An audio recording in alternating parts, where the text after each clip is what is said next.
Made a great settlement of the war with Iran, and we're going to be subject to finalization of documents, which should get done over the next few days. We'll probably have a signing maybe in Europe. Over the last month, we've been taking out ships, big ships, quietly at night. You guys didn't know that. Pretty cool, right? As a captain. He knows about more about ships than I do, but it's pretty cool. They turned off the lights. We bombed their radar and everything, so they couldn't see what was going on. We took them out at night, and that with the Strait will officially open as soon as we sign, which could be soon. The legacy media tried to sell you on a lie. They told you this would drag on forever. They told you this was another Middle East quagmire. They actually claimed that Iran was winning, that Trump was trapped. And then, finally, reality has broken through. The world is beginning to realize that we are watching in real time the most consequential geopolitical chess game of the 21st century approach its final moves. And Trump has been masterfully 10 steps ahead throughout. Stick with me at the very end of this video because we're going to walk through exactly what just happened in the last 24 hours, why it happened, what Trump's strategic ambiguity has actually been accomplishing all along in 3 simultaneous theaters of operation, and what the escalation ladder looks like if Iran's leadership decides to balk. According to a report from NBC News, the U.S. military had already received its orders as of last night. Navy vessels had repositioned for massive strike operations. Munitions were loaded and ready. Military planners fully expected the operation to proceed because Trump himself had warned that morning on Truth Social that the United States would hit Iran, quote, very hard tonight. And then just hours before launch, the phone lines between Washington and Doha and Abu Dhabi and Islamabad started burning up. Senior officials from Qatar, the United Arab Emirates, and Pakistan reached the president directly and told him a deal is within reach. Stand down. We can get this done. Now, right there, that itself is huge. That diplomatic intervention by the UAE and Qatar and Pakistan is game-changing because this is all about the new U.S. brokered security architecture in the Middle East centered on the Abraham Accords. We have been talking about this for months now. Make no mistake. Trump wants the Arab Gulf countries to take the lead in resolving this into a lasting regional peace. That's precisely what the Abraham Accords are all about. That's what they were designed to do. They combine Israeli muscle with Arab money to secure a lasting peace and prosperity in the Middle East. That's what the Abraham Accords are all about. And so Trump agreed to stand down the operation that would have utterly decimated what's left of Iranian weaponry and infrastructure. Hours later, he was on Truth Social announcing that discussions with Iran had been, quote, brought to the highest level of Iranian leadership and approved, and that the United States naval blockade would remain in place until the documents are finalized. And then, at a virtual tele-rally for Georgia gubernatorial candidate Burt Jones that same evening, Trump said something that stopped the room. Landslides, and it's an honor, and the country's doing really well. I don't know if you heard, but we ended the war with Iran today, and they have agreed never to have a nuclear weapon, something that we insisted on. That was the whole purpose. That was 95% of it, and they've done it in the most powerful way you can do it.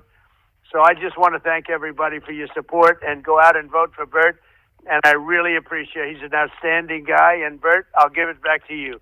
Thank you very much. And he went on to say that today we have settled up with Iran.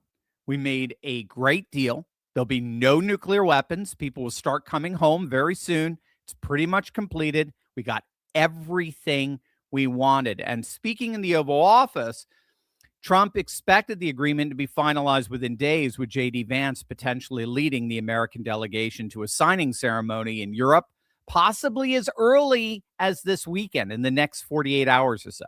Now, of course, the legacy media, which is to information what pigeons are to statues, has to crap all over this by broadcasting Iranian propaganda, saying that Iran's foreign ministry spokesman is claiming that Tehran has not yet agreed to this. They haven't reached a final conclusion regarding an agreement.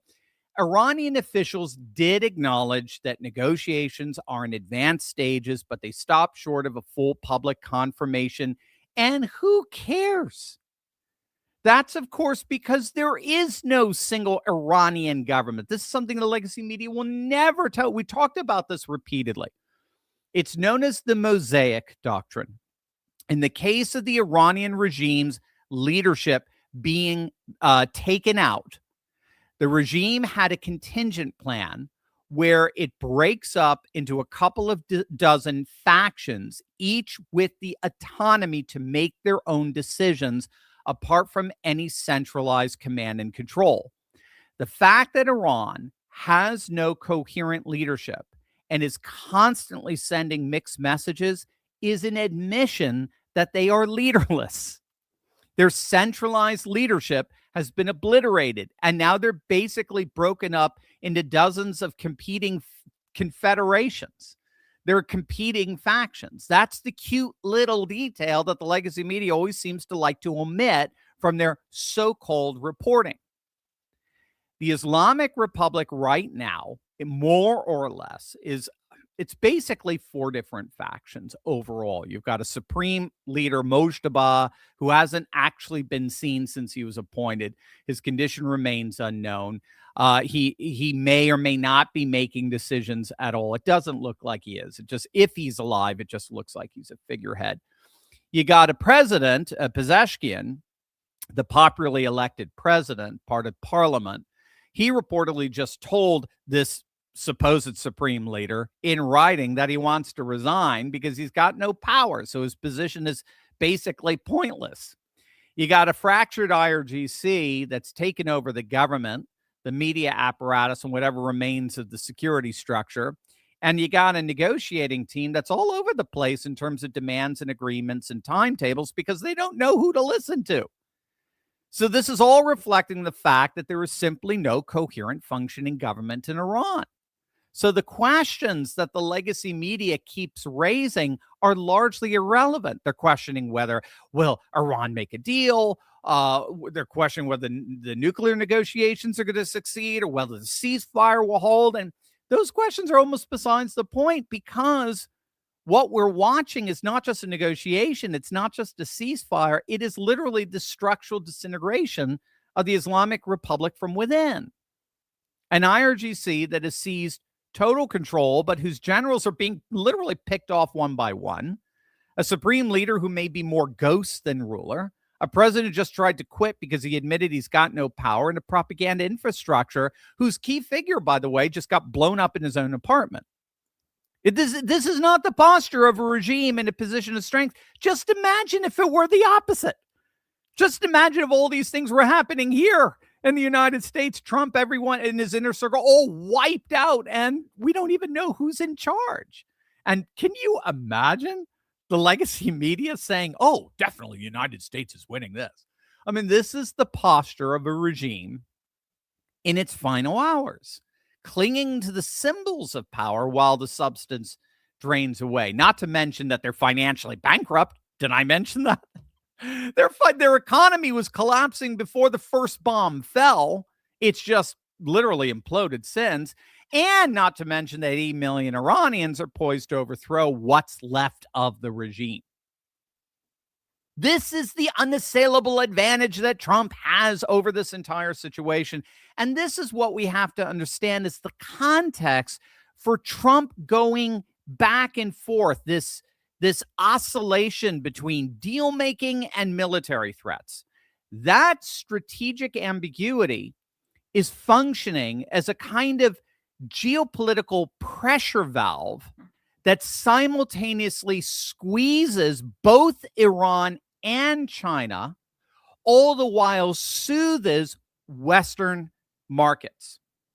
So what I want to show you here is how Trump has actually been playing a very literal 3D chess. We've talked about this before, but I think now with this latest potential agreement on the table right now, it really starts coming into even greater focus. Again, if you go back to some of our earlier videos, you see we've been talking about this 3D chess for weeks now. And it all centers around Trump's strategic ambiguity, that pattern of announcing imminent deals, then turning around and say, never mind. And he starts escalating attacks, but then he seems to back down, more deal, and then he threatens again. All of that is not random. It is not the behavior of a man who can't make up his mind. Don't listen to Democrats and the legacy media. They're mouthpieces of legacy media. It is precisely collaborated pressure instrument. It is a calibrated, I should say, pressure instrument that is working on three separate fronts at the exact same time. The first front is what we were just talking about. It's Iran's own internal factional warfare. One of the most underreported stories of this entire conflict is the fact that Iran is not a monolith. Iran's President Masoud Pezeshkian actually just recently publicly accused senior IRGC commanders of unilateral actions that have, in his own words, quote, wrecked ceasefire prospects and pushed Iran towards disaster. Iran's civilian government wants a deal, right? Their parliament, their popularly elected government, they want a deal. They want this to end. Iran's IRGC hardliners, they don't want a deal. They want to wait out the clock for the midterms here in the States and bank on domestic opposition to Trump opposition to Trump in order to kill his leverage. And so they're exploiting the autonomous strike authority that the Mosaic Doctrine grants to generals throughout the remaining regiments. And then what that does is that provides the perfect deniability machine. So you've got the civilian government saying sincerely, look, we didn't order the strikes. We don't want them. We want a deal. All the while the IRGC sits back and watches the deals collapse every single time one comes together because they order these strikes. So, or at least they allow the commanders to strike whenever they want. So Trump's strategic ambiguity keeps both those overall factions in a state of maximum uncertainty. When he threatens a massive strike, the civilian faction panics and presses the IRGC to rein in their autonomous regiments.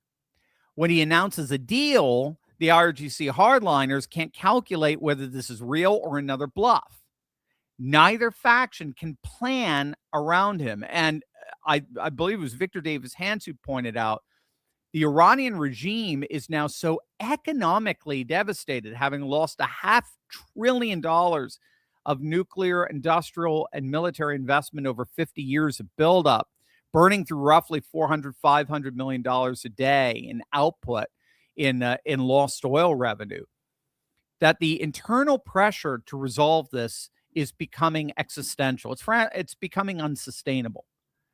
The Ayatollahs have to explain to Iranians standing in gas lines stretching reportedly 3 to 4 miles long, with food shortages spreading, why, once these sanctions are lifted, the regime is going to spend whatever scarce resources they have left rearming the regime rather than rebuilding the country. And that's the fracture point that Trump is pushing on. And it's precisely his unpredictability, his strategic ambiguity that keeps that fracture from healing. So that's the first strategic front. He's keeping these two overall factions, the popularly elected parliament wing and the IRGC wing, off balance on one end, and frankly, having them fight each other.